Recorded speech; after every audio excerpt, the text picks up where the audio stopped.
टोपी के रख जवानी बाची झलके लौड़नी से तो टोपी के रख जवानी बाची झलके लौड़नी से तो जदि देखली ही कोनो चामुचो तो छुटी जाई टंगरी देखावल गोरे गो। जदि देखली ही कोनो चामुचो तो छुटी जाई टंगरी देखावल गोरे गो।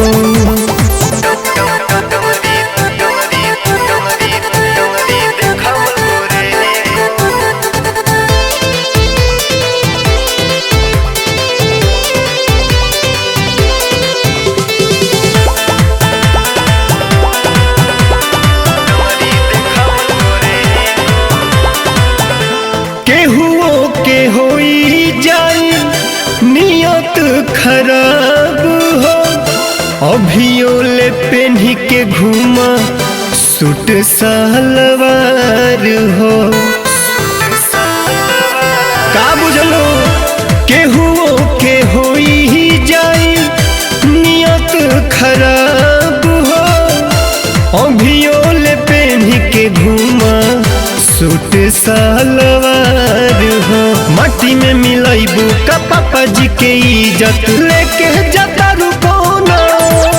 जदि देखली ही कोनो चामुचो तो छुटी जाई टंगरी देखावल गोरे गो। जदि देखली ही कोनो चामुचो तो छुटी जाई टंगरी देखावल गोरे गो।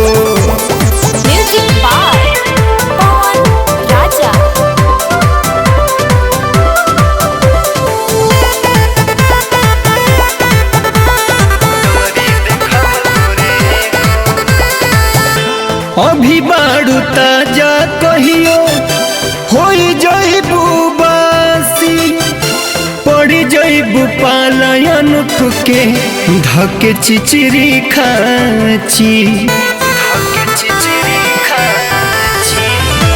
अभी बाड़ू ताजा कहियो होई जइबू बासी पड़ी जइबू पालायन के धके चिचरी खाची। बाटे निराला के काला के हाला लुटली है मजा पोरे को।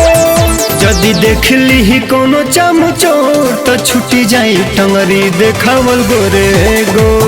जदि देखली ही कोनो चामुचो तो छुटी जाई टंगरी देखावल गोरे गो।